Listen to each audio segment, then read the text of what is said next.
Hi, Paul Sackett, Good News Planet. Also, Good News China.tv. Hi, this is exciting. We've been involved with the Chinese community for over 36 years. It's just wonderful. And we have a wonderful speaker today and a friend to Good News. She's an author, she's a professor, Jasmine Tang. Hi, Jasmine. How are you? Professor Jasmine Tang. Chinese language of the Languages and Literatures Department of SUNY Geneseo, New York. It's upstate New York in the USA. Austin Tang is related to her in a nice way, and he's a producer of this and has been working with the news for many years, and I'm very fortunate to have him and the whole Tang family to be assisting us over all these years with their kindness and their wisdom. So thank you, Professor Tang. So actually, we're going to learn about her, her second edition. I have first edition here, which she gave many years ago. And we're going to learn about the second edition, Let's Speak Chinese. And I believe that she had some involvement in Osaka and Japan as well, presenting, and she's been all over China, and she's quite renowned, and we're very lucky to have her. So, Professor, tell us about the book. And I know you have some unique way to teach Chinese, and everybody's now saying, putting, it's English, to be frank, it's Spanish, and then it's Chinese now. And so we need to learn how to use Chinese. We need to understand how to communicate in this manner. Actually, more people speak English in China than speak English in America. But the point is, this is our turn now to learn some Chinese. So, Professor Tang, tell us about the book and welcome.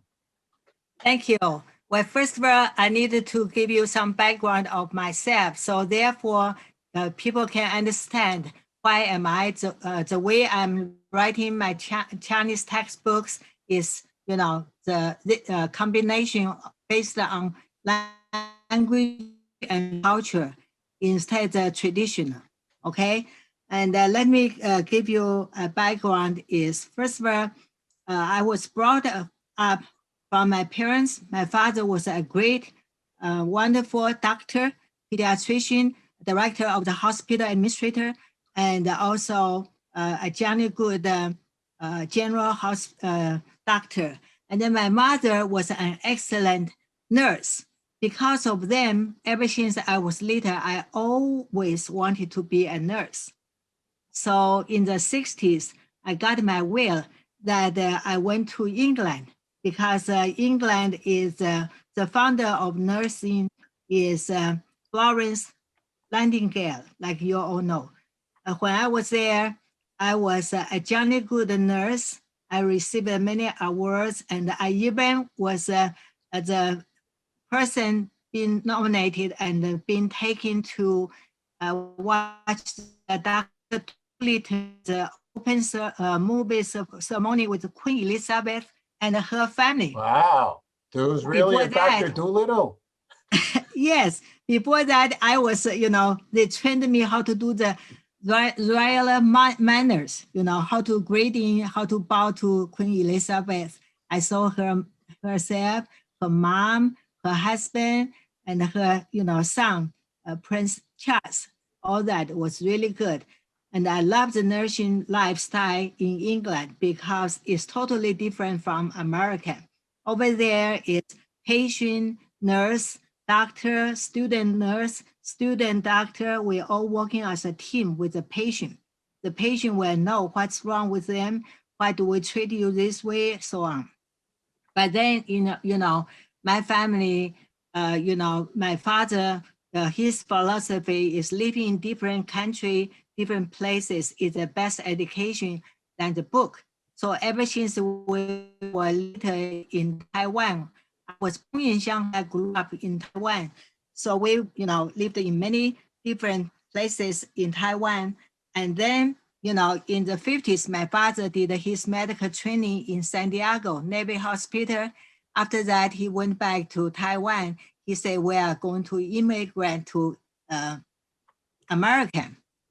But just before he decided to go and health administrator asked my father if he would bring a medical team to Libya, that's North Africa, because at that time in the early 60s, there are lack of medical teams and also engineering. So that's how, we moved. He asked my mom, my mom so sweet, she said, you're the household, you decide whatever. We just went along. And then after that, I went to England, did my, medical training in nursing, went to school there. I lived there for 5 years. And I was late when coming to America and join my parents. My parents, my siblings, my other brother and sister, they came earlier than us. And also my other brother, the older one who is younger than me, I'm the oldest in the family. He is also an excellent professor, teaches biomedical engineer at Rutgers University in New Jersey. So we both came late. However, the bottom line is I met my husband in 1971, November. Then we got married in July 1973. After that, he got his PhD. He got a teaching, job position in Pasadena, New York. That's my number 2 child that was born there. But the Pasadena, as you all know, very cold. So I said, let's go to somewhere warmer and, away from the city too. So he came to Geneseo in 1979. He asked, what do you think about this? I said, oh, this is nice. We live in the countryside, small college town, but not far from Rochester, New York.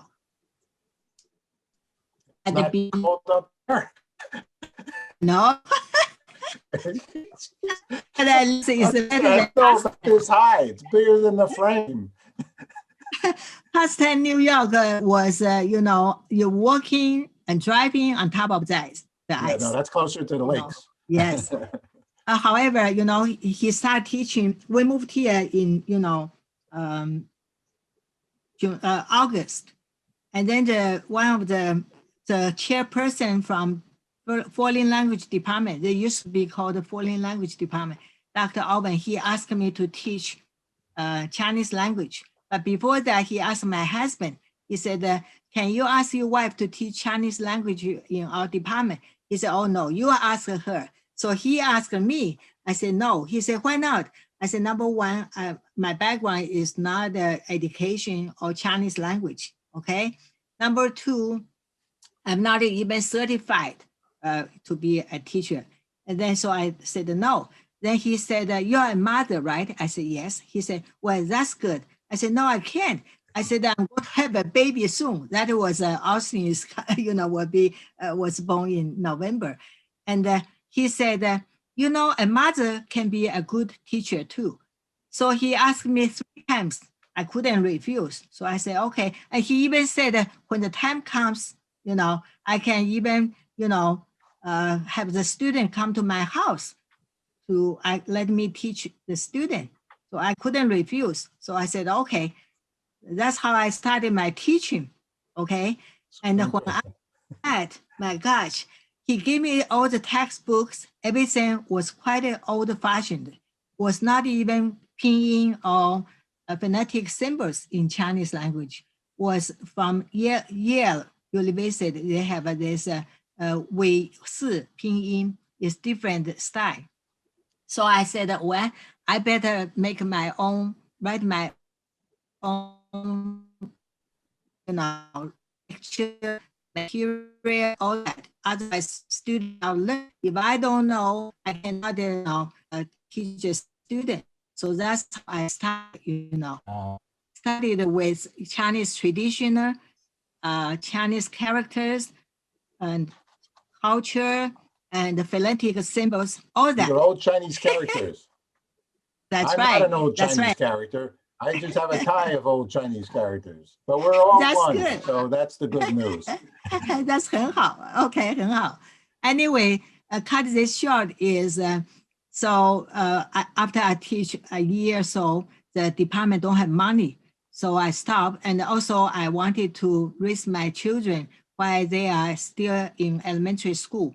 And so that's how I happened. Then in 1991, they called me back. They invited me back to teach. They said, can you, teach Chinese languages, be the starter for the program since you did it in 1979. So I said, sure.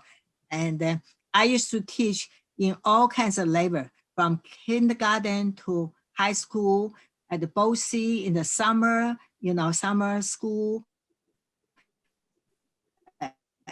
And also I go to different school district in Livingston County, Monroe County to, share the Chinese colleges, all school, different levels, especially third grade, to talk. And I used to also, in our town, I was a board director in 1995 for Geneseo Central School too.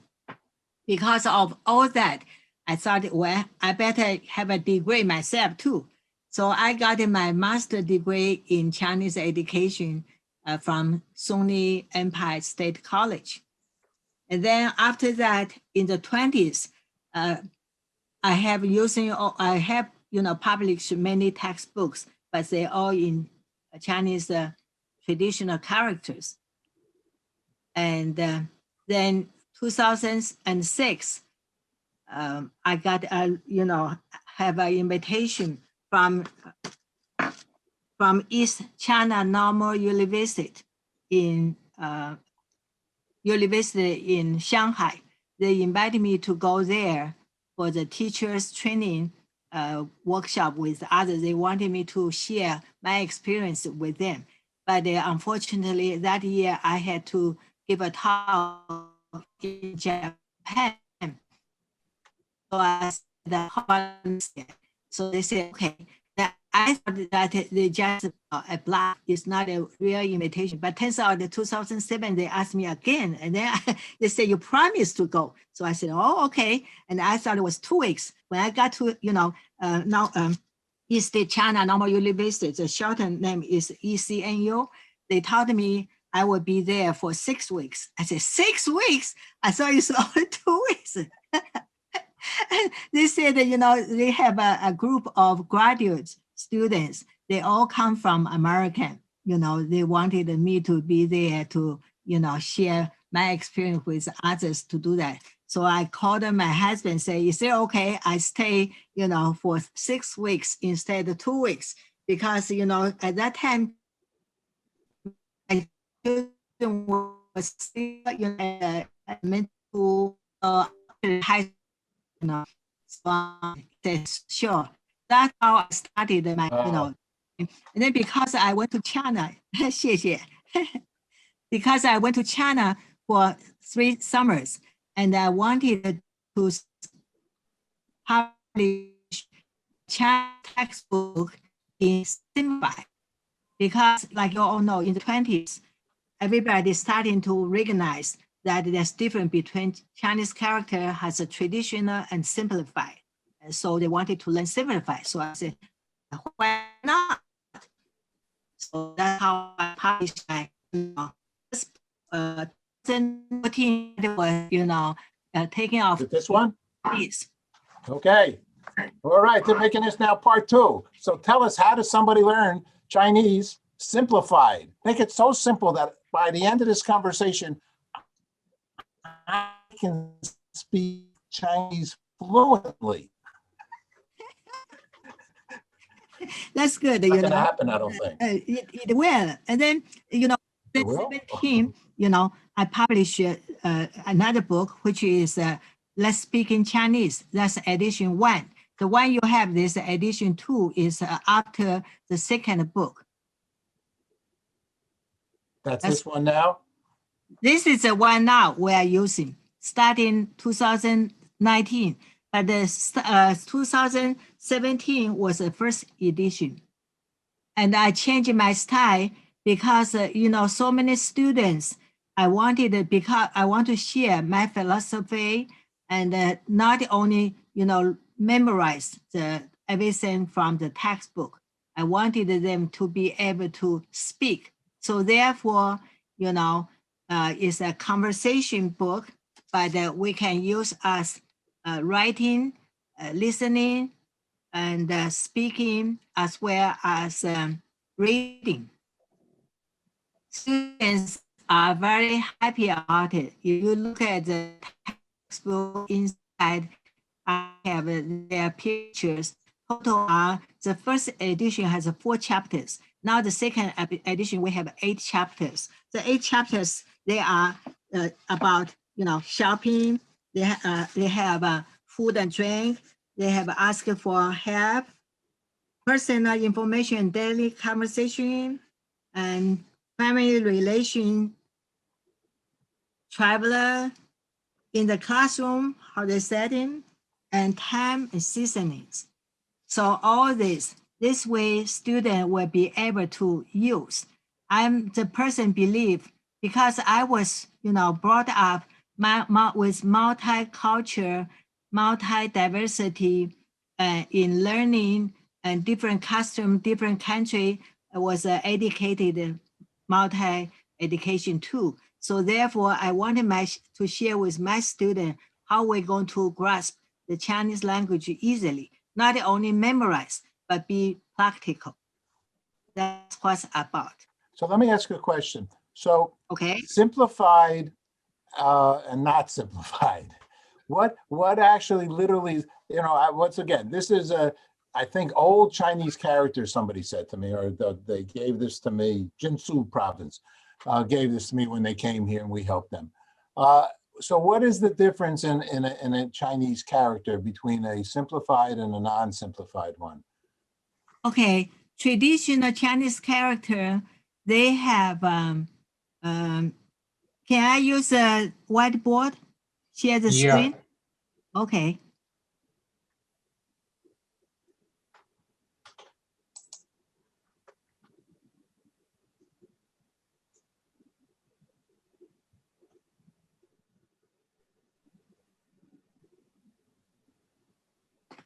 Okay, this is a men. Men is a plural for Chinese all. For example, 你们 means you all. 我们 means we. But this the traditional character. You see how the different, the radical is 人字, 人 means people, person. Okay, and then this part is means door, because if you do this, this is a door. But simplify because, revolution. So Chiang Kai-shek and Mao Zedong, Chairman Mao Zedong, they wanted to have differences, political reason. So they separate, they, to simplify to accommodate foreigners, as phonetic symbols are hard to learn. But if you learn phonetic symbols, your Chinese pronunciation is much, much better, more correct than simplified.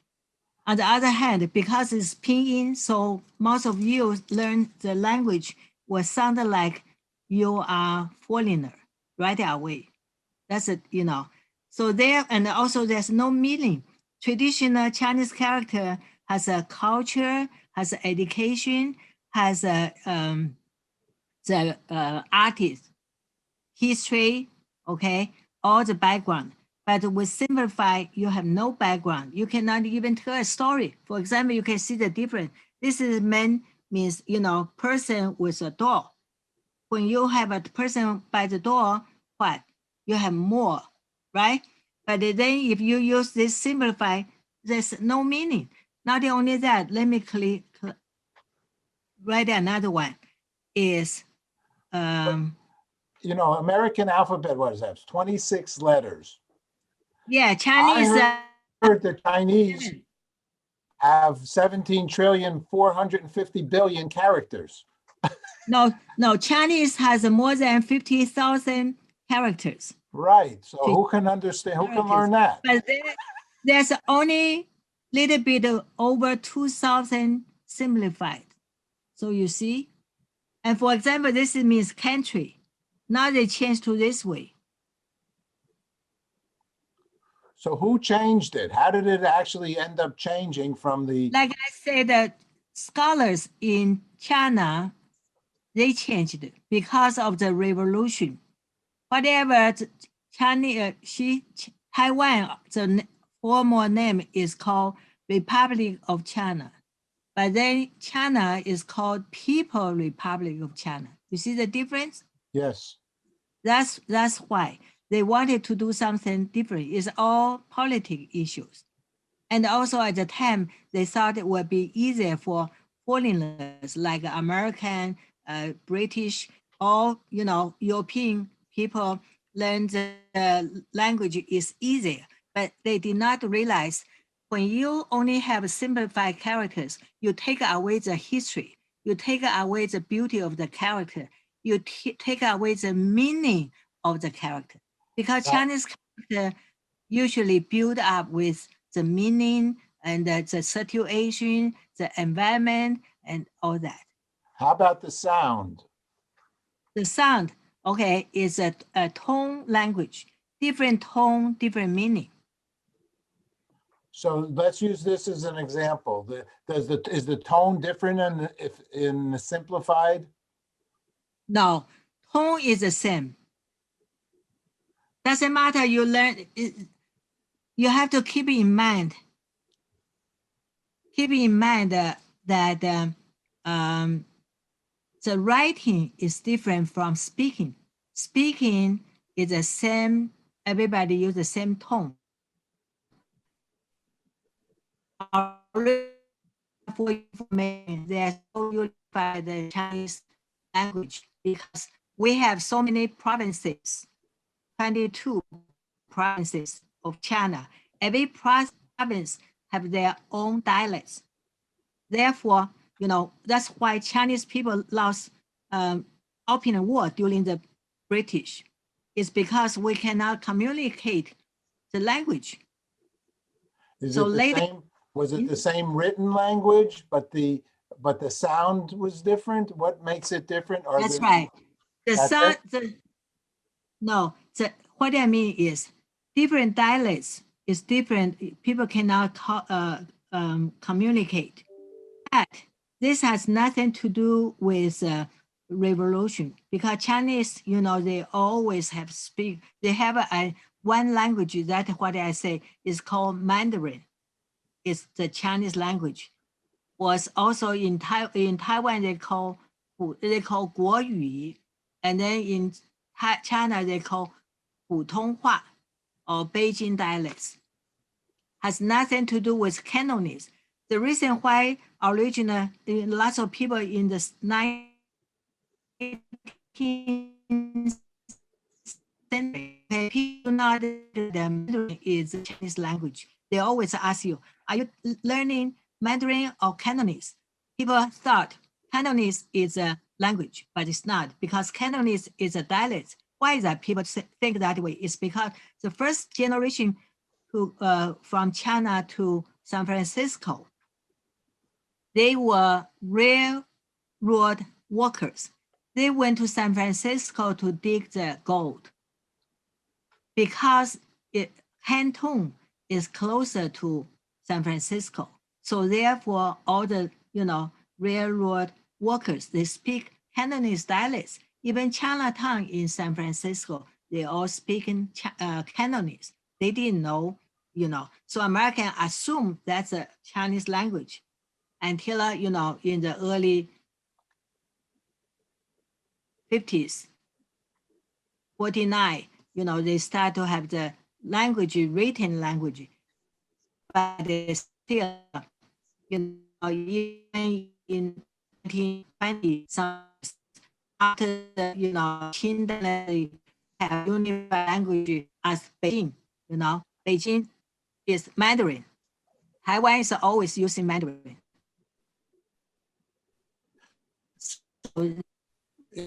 Don't mind. In the book, okay, so we want people to get your book. And so, in fact, where do they get the book? Oh, you can go to Amazon. It's very cheap. I told the publisher, the publisher is our campus library.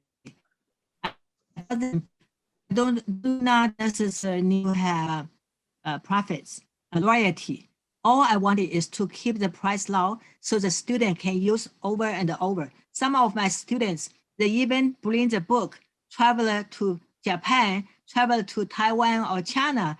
They say they really love the textbook. And also the textbook, okay, keep the price low. I think it's only $10, less than $20, that's for sure, you know. And another thing is I taught them the book is, my purpose is not to for sale, is for share, to, how do you say, for education, for people to learn. education, to just, you know, just like I said, my first edition of the Let's Speak Chinese.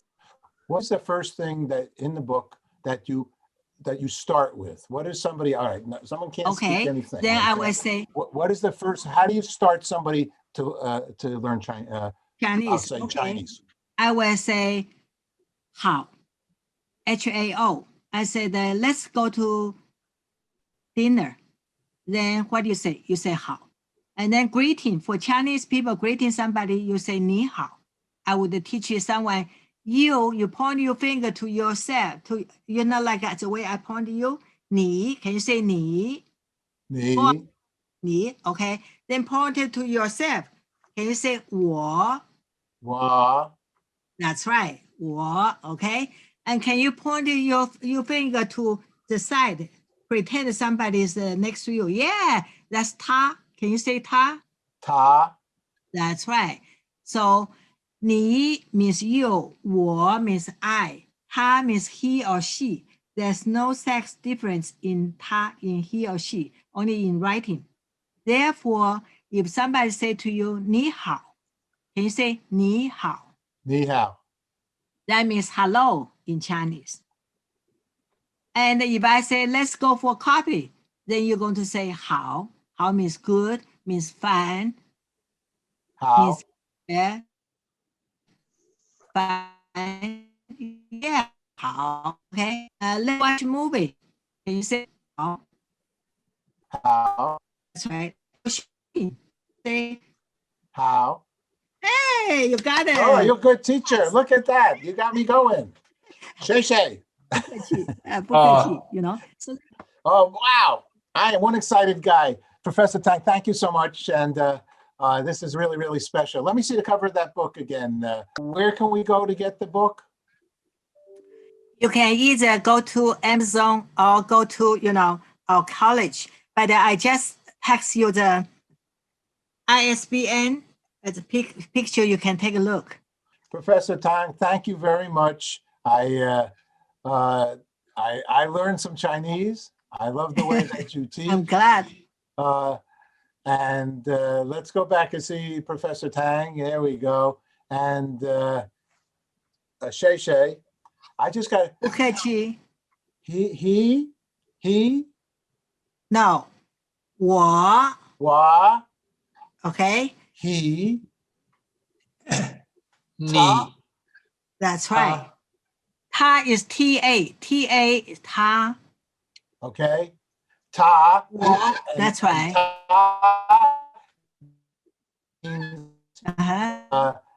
He, she. That's right. In French, you. But ta, okay. And then he. No, 你 N-I. 你 means you. Means you. Ni. No, 你 means you. You point me. Oh, you no, I'm pointing to me. You me. point to yourself, then you say 我. Wow. It's W-O. 我 Wow. means I. And me is pointing. Means you. Okay. All right. See, then, everybody, it takes practice, right? That's right. And the 你好, remember? 好. Yes. How. H-A-O. 好 means good. Fine. Okay. We're going to end up with good because we're good news. Good. Yeah. 好消息. That means 好消息 means good news. 好消息. 好消息. 好消息. Yeah. S-H-A-O. 消. 消息. Can you say 息? That's right. 好消息. 消息. That's right. 好消息 means good news. 消息。好消息。Thank you very much.